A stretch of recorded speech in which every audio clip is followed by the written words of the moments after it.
ত্রিদীপ চৌধুরী আর থাকতে না পেরে বিরক্তভাবে বেয়ারাকে ডাকার বোতামটা টিপলেন।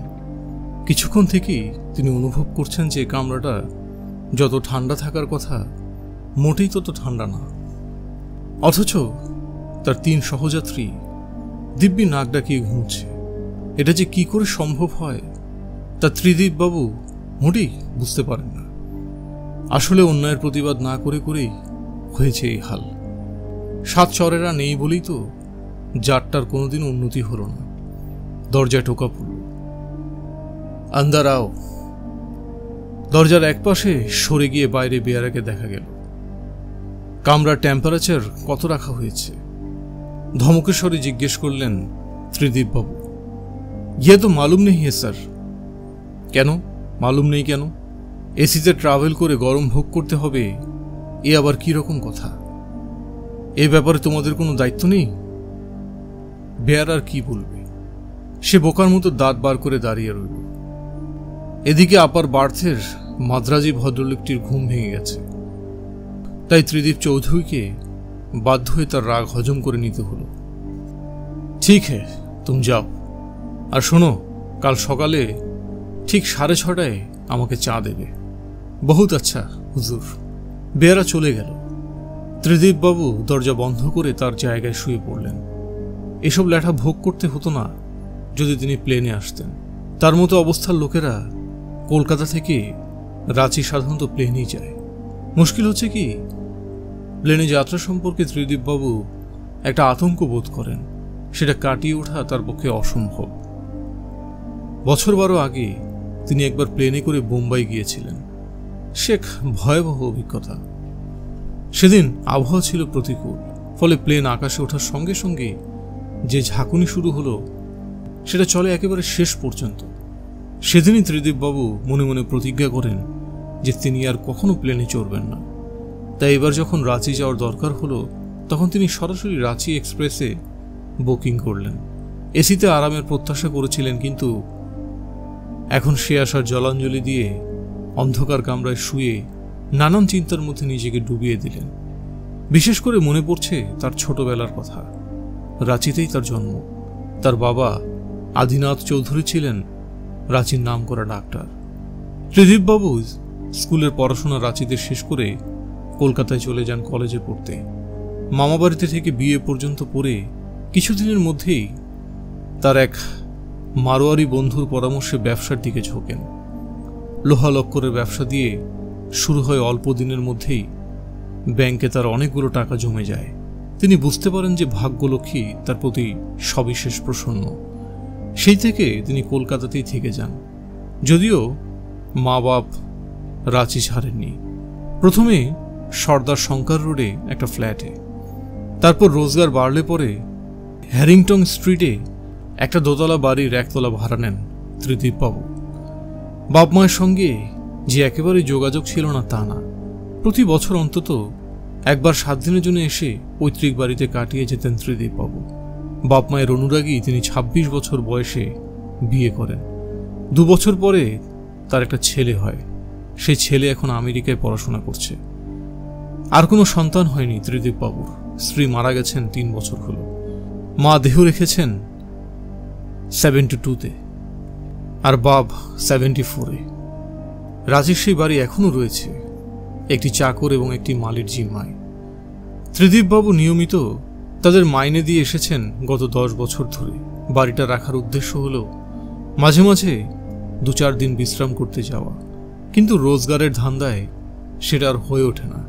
3 দিন বিশ্রাম মানেই তো 1000-5 টাকা হাতছাড়া হয়ে যাওয়া। যে মানুষের জীবনের একমাত্র লক্ষ্য হল অর্থোপার্জন, তার আর বিশ্রামের ফুরসত কোথায়? ত্রিদীপ বাবু আজ লাখপতি। বাঙালিরা ব্যবসায় রোজগার করতে পারে না, এই অপবাদের মুখে তিনি ঝাড়ু মেরেছেন। এবার যে 10 বছর বাদে ত্রিদীপ বাবু রাঁচি যাচ্ছেন, এটা বিশ্রামের জন্য নয়। রাঁচিতে লাক্ষার ব্যবসা একটা বড় ব্যবসা। এই ব্যবসায় কোনো সুবিধা হতে পারে কিনা সেটাই যাচাই করে দেখার জন্য রাঁচি যাওয়া। পৈতৃক বাড়িতেই থাকবেন ত্রিদীপ বাবু এবং 2 দিনের মধ্যেই কাজ হয়ে যাবার কথা। প্রশান্ত সরকারকে তিনি চিঠি লিখে জানিয়েছেন তিনি আসছেন। সেই তার বাড়িতে গিয়ে চাকরদের বলে সব ব্যবস্থা করে রাখবে। প্রশান্ত তার বাল্যবন্ধু, রাঁচির এক মিশনারি স্কুলে মাস্টারি করে। ত্রিদীপবাবুর সঙ্গে তার যোগাযোগ নেই বললেই চলে, যদিও পুরনো বন্ধুর জন্য তিনি এতটুকু করতে রাজি হবেন এটা ত্রিদীপবাবু বিশ্বাস করেন। আশ্চর্য, এসব ভাবতে ভাবতেই কখন যে ত্রিদীপবাবুর ঘুম এসে গেল এটা তিনি নিজেই জানেন না। তারও যে অন্য 3 জন যাত্রীর মতো নাক ডাকে সেটাও কি তিনি জানেন? রাঁচি এক্সপ্রেস আসার টাইম সকাল 7:15। প্রশান্ত সরকার তার ছেলেবেলার বন্ধুকে স্বাগত জানাতে 10 মিনিট আগে হাজির হয়েছেন স্টেশনে। স্কুলে থাকতে ত্রিদীপ চৌধুরী ওরফে মন্টির সঙ্গে তার বন্ধুত্ব ছিল ঘনিষ্ঠ। ত্রিদীপ যখন কলকাতার কলেজে পড়ত তখনও দুজনের মধ্যে নিয়মিত চিঠি লেখালেখি চলত। কলেজ পড়ার পরে এখন দুজনের মধ্যে ব্যবধান এসে পড়ে। এর জন্য দায়ী অবশ্য ত্রিদীপ বাবুই। বাপ মা বেঁচে থাকতে তিনি মাঝে মাঝে রাঁচিতে এসেছেন, কিন্তু প্রশান্তকে না জানিয়ে। ফলে অনেকবার এমন হয়েছে দুজনের মধ্যে দেখাই হয়নি। কেন যে এরকম হচ্ছে সেটা প্রশান্ত সরকার বুঝতেই পারেননি। তারপর খবরের কাগজ থেকে জেনেছেন যে ত্রিদীপ চৌধুরী এখন একজন ডাক সাইডে ব্যবসায়ী, অর্থাৎ তিনি এখন প্রশান্তর নাগালের বাইরে। সেটা তার স্পষ্ট হয় এই সেদিনের পাওয়া চিঠি থেকে। 4 লাইনের সংক্ষিপ্ত শুকনো চিঠিতে দুজনের মধ্যে দূরত্বই ফুটে উঠেছে। বন্ধুর এই পরিবর্তনে প্রশান্তবাবু খুশি হতে পারেননি। স্কুলের সেই সরল হাসি খুশি মনটির সঙ্গে এই লাখপতি ত্রিদীপ চৌধুরী যেন কোনো মিল নেই। মানুষ কি বয়সের সঙ্গে সঙ্গে এতই বদলে যায়? ত্রিদীপ চৌধুরীর যে অভাবনীয় আর্থিক উন্নতি হয়েছে সেটা অস্বীকার করা যাবে না, কিন্তু টাকার গরমকে কোনোদিনই বিশেষ আমলে দেন না প্রশান্ত সরকার। তার চরিত্রের এই বিশেষ দিকটা তার বাবার কাছ থেকে পাওয়া। প্রমোদ সরকার ছিলেন গান্ধীভক্ত আদর্শবাদী পুরুষ। প্রশান্তের নিজের জীবনে তেমন কোনো উত্থান পতন ঘটেনি। একজন স্কুল মাস্টারের জীবনে কতই বা রকম ফের হবে। তাই আজ তাকে দেখলে ছেলেবেলার প্রশান্ত ওরফে পানুকে চিনতে কোনো অসুবিধা হবে না। কিন্তু ত্রিদীপ চৌধুরী সম্বন্ধে সে কথা বলা চলে কি? সেটা জানার জন্যই প্রশান্ত সরকার উদ্গ্রীব হয়ে বসে আছেন। ছেলেবেলার বন্ধু আজ লাখপতি হয়ে যদি দেমাগ দেখাতে আসে তাহলে সেটা বরদাস্ত করা মুশকিল হবে। ট্রেন এলো 10 মিনিট লেটে। মাত্র 3 দিনের জন্য আসা, তাই ত্রিদীপবাবু সঙ্গে একটা ছোট্ট সুটকেস আর একটা ফ্লাক্স ছাড়া আর কিছুই আনেননি। সুটকেসটা প্রশান্তবাবু একরকম জোর করেই নিজের হাতে তুলে নিলেন। তারপর দুজনে রওনা হলেন স্টেশনের বাইরে দাঁড়িয়ে থাকা ট্যাক্সির উদ্দেশ্যে। অনেকক্ষণ ওয়েট করতে হলো নাকি? ত্রিদীপ চৌধুরী প্রশ্ন করলেন হাঁটতে হাঁটতে। এই মিনিট 20। তুমি যে আবার স্টেশনে আসবে সেটা ভাবতে পারিনি। কোনো দরকার ছিল না। আমি তো আর এই প্রথম আসছি না রাঁচিতে। প্রশান্তবাবু মৃদু হাসলেন, কোনো মন্তব্য করলেন না। চিরকালের অভ্যাস মতো তিনি বন্ধুকে তুই বলার জন্য প্রস্তুত ছিলেন, কিন্তু বন্ধু তুমি বলাতে সেটার হল না। এখানে সব খবর ভালো তো? জিজ্ঞেস করলেন ত্রিদীপবাবু। হ্যাঁ, সব ব্যবস্থা হয়ে গেছে। 8 দিন বাদে বাবু আসছেন জেনে তোমার মালি আর চিন্তামণি খুব এক্সাইটেড। চিন্তামণি হলো একাধারে রসুয়ে আর চৌকিদার। বাড়িটা বাসযোগ্য আছে তো এখনো, নাকি ভূতের বাসায় পরিণত হয়েছে?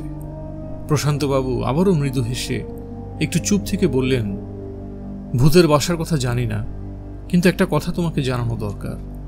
আমি সেদিন রাত্রে তোমার বাড়ির পাশ দিয়ে যাবার সময় বাগানে একটা 10 বছরের ছেলেকে খেলতে দেখি।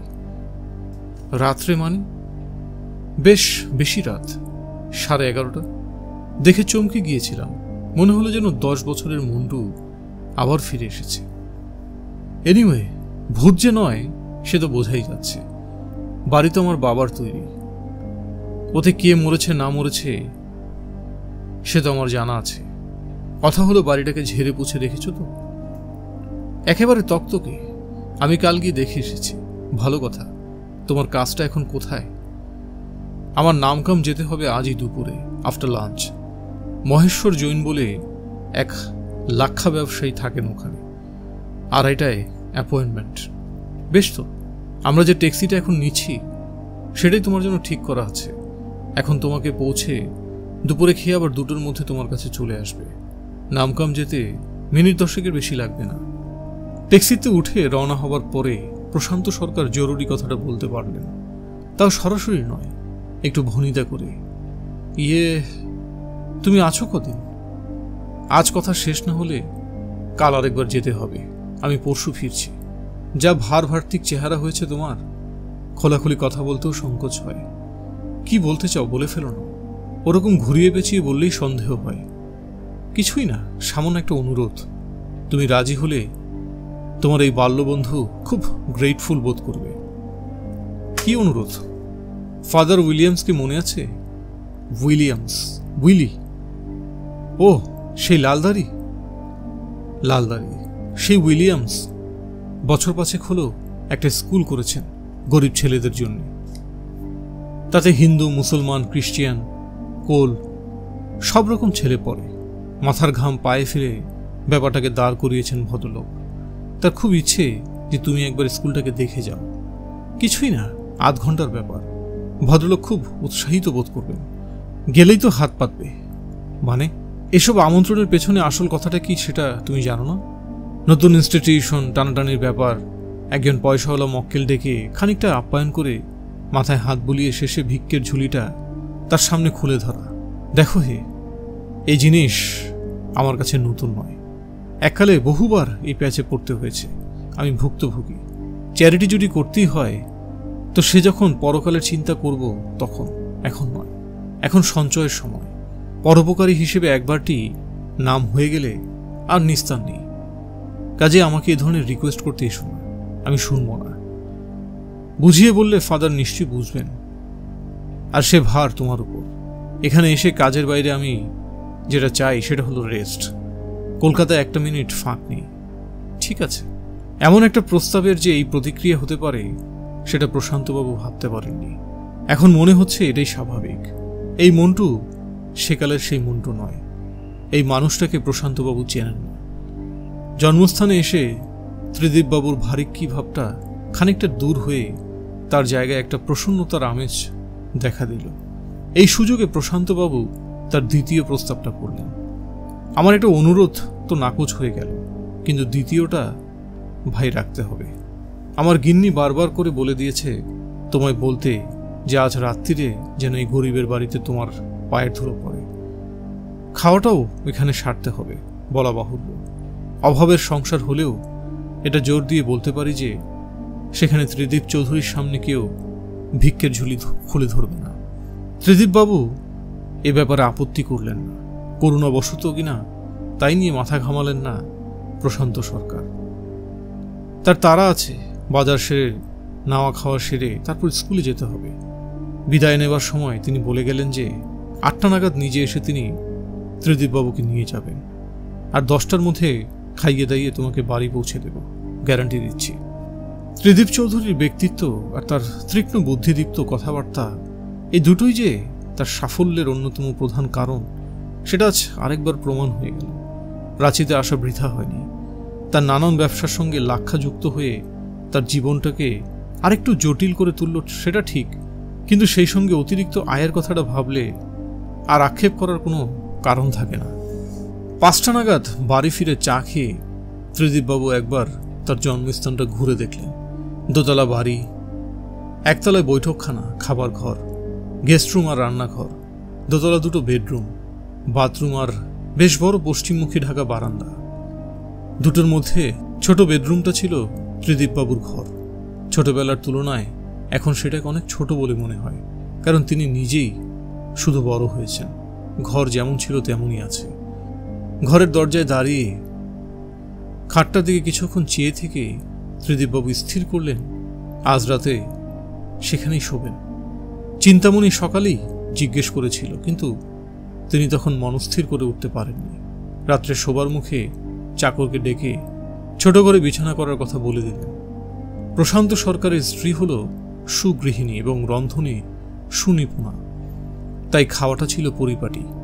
ভোজের ব্যাপারে প্রশান্তবাবু কখনো কার্পণ্য করেননি।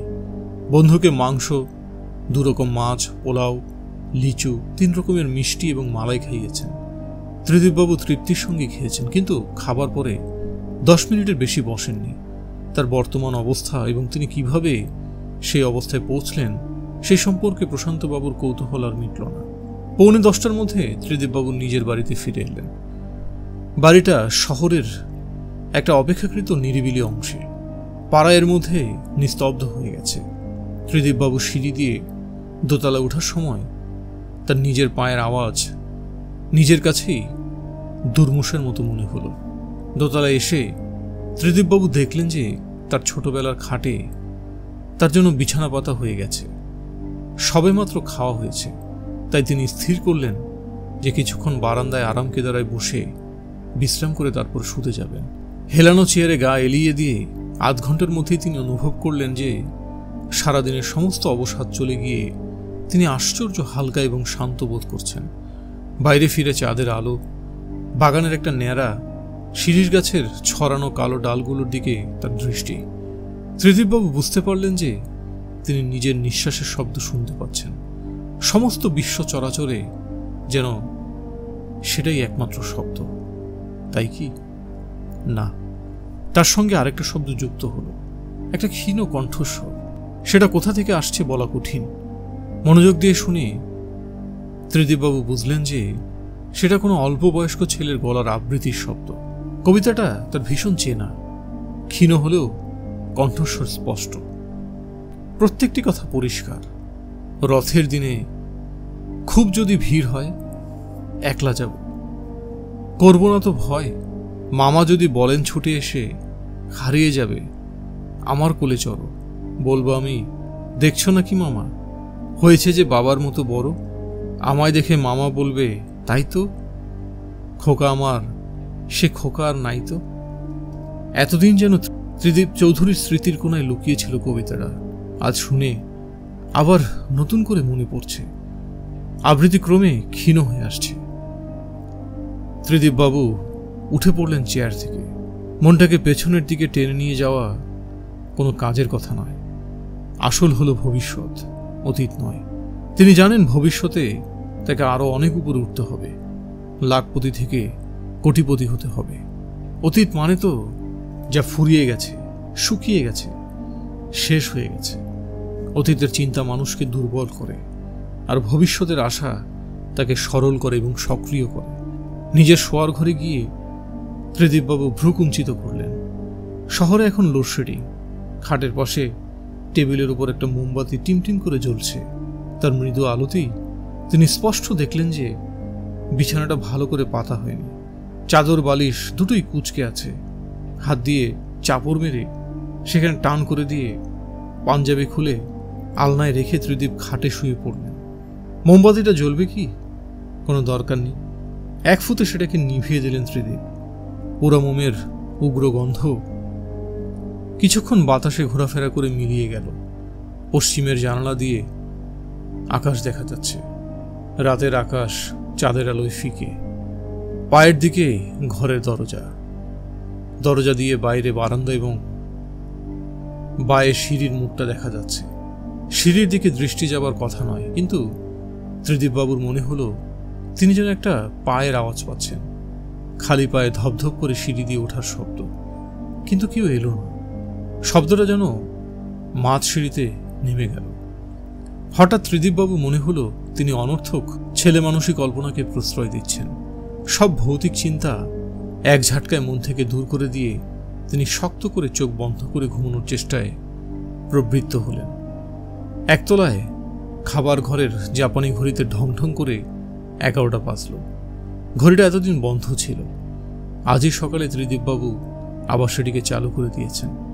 ঘড়ির শেষ ঢং মিলিয়ে যাওয়ায় নৈশব্দ যেন আরো বেড়ে গেল।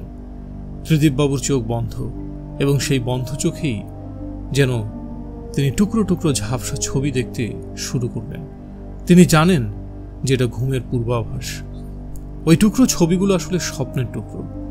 মানুষ গান করার আগে যেমন গুনগুন করে সুর ঠিক করে নেয়, এই টুকরো ছবিগুলো হলো আসলে স্বপ্ন শুরু হওয়ার আগে স্বপ্নের গুনগুনানি। কিন্তু স্বপ্নের সময় এখন আসেনি। চোখ বন্ধ অথচ সম্পূর্ণ সজাগ অবস্থায় ত্রিদীপবাবু তার ষষ্ঠ ইন্দ্রিয় দিয়ে অনুভব করলেন যে ঘরে যেন কেউ ঢুকেছে। না, শুধু ষষ্ঠ ইন্দ্রিয় নয়, শ্রবণ ইন্দ্রিয় বটে। ত্রিদীপবাবু নিঃশ্বাসের শব্দ পেলেন। কে যেন দৌড়ে এসে হাঁপাতে হাঁপাতে ঘরে ঢুকে দাঁড়িয়ে পড়েছে। দ্রুত শ্বাস নিচ্ছে। লোক দেখতে পাবেন এই দৃঢ় বিশ্বাসে চোখ খুলে ত্রিদীপবাবু বুঝলেন যে তিনি ভুল করেননি। দরজার মুখে একটা ছেলে দাঁড়িয়ে আছে, বছর 10 বয়স। তার ডান হাতটা আলতো করে দরজার উপর রাখা, বা পাটা একটু সামনের দিকে এগোনো। ছেলেটি যেন ঘরে ঢুকতে গিয়ে লোক দেখে থেমে গেছে। ত্রিদীপবাবু অনুভব করলেন একটা ঠান্ডা ভাব তার পা থেকে শুরু করে মাথার দিকে এগিয়ে আসছে শির দ্বারা বেয়ে। প্রশান্ত বলেছিল একটা ছেলেকে দেখেছে বাগানে খেলছিল, ছেলেবেলার মন্টু। ছেলেটি নিঃশব্দে আরো 3 পা এগিয়ে এলো। এখন সে খাট থেকে 4 হাত দূরে, ছেলেবেলার মন্টু। ত্রিদীপবাবুর হাত পা বরফ, মাথা ঝিমঝিম করছে। তিনি বুঝতে পারছেন এবার তিনি চোখে অন্ধকার দেখবেন। তার আতঙ্ক চরমে পৌঁছেছে। ছেলেটি আরেক পা এগোলো, বেগুনি শার্ট। এই শার্ট তো সংজ্ঞা হারাবার ঠিক আগের মুহূর্তে ত্রিদীপবাবু ঋণঋণে গলায় প্রশ্ন শুনলেন, আমার বিছানায় কে শুয়ে আছে? তার কখন জ্ঞান হয়েছিল বা আদৌ হয়েছিল কিনা, আর তারপর কখন তিনি আবার ঘুমিয়ে পড়েছেন, এসব কিছুই জানেন না ত্রিদীপবাবু। সকালে যথারীতি 6:30 ঘুম ভেঙে গেল। প্রশান্ত বলেছে 6:30 এসে তার সঙ্গে ব্রেকফাস্ট করবে। রাত্রে যা ঘটল তারপর তিনি মামুলি দৈনন্দিন কাজের কথা ভাবতেই পারছেন না। জীবনে তিনি প্রথম এমন ধাক্কা খেলেন। কাল চাঁদনি রাতে যে আবৃত্তি শুনেছিলেন সে আবৃত্তি করে তিনি স্কুলের প্রথম পুরস্কার পেয়েছিলেন, আর দ্বিতীয় হয়েছিল প্রশান্ত সরকার। তাতে মন্টু খুশি হয়নি। দুজনেরই ফার্স্ট প্রাইজ পেলে দারুণ হতো না রে? মন্টু বলেছিল তার প্রাণের বন্ধু পানুকে। আর ঘরে যে ছেলেটি এলো তার মুখ বোঝা যায়নি, কিন্তু শার্টের রং যে বেগুনি সেটা দেখেছিলেন ত্রিদীপবাবু। এই বেগুনি শার্ট তার সবচেয়ে প্রিয় শার্ট, যেটি তাকে জন্মদিনে দিয়েছিলেন তার ছোট মাসি। সেটাকে তিনি ভুলতে পারেন? ওই শার্ট পরে যেদিন প্রথম স্কুলে গেলেন সেদিন পানু বলেছিল, তোকে ঠিক সাহেবের মতো দেখাচ্ছে রে মন্টু।